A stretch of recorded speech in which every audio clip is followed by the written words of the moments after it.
My favorite example of this, so I don't have cats. I'm allergic to cats.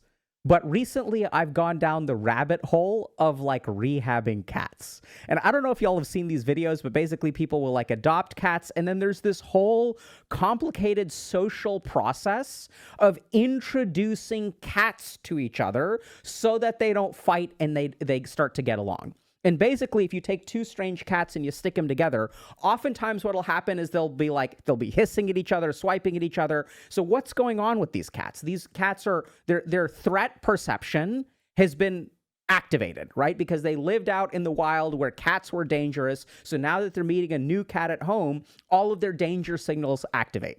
And it's like really heartwarming and oddly addictive to watch the process of rehabilitating cats to where they're hissing at each other at the beginning.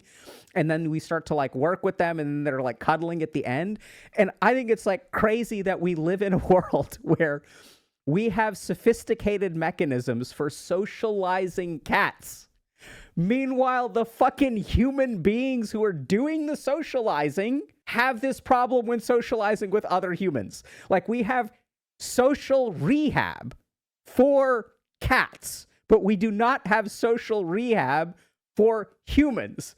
Instead, we have this. The cool thing is that the same principles that work for cats, because cats have amygdala too, they have, I guess, frontal lobes, but their frontal lobes are not, we're talking about the amygdala right now. So we can actually use the same principles. And this is also what we call exposure therapy, but basically this is how this works.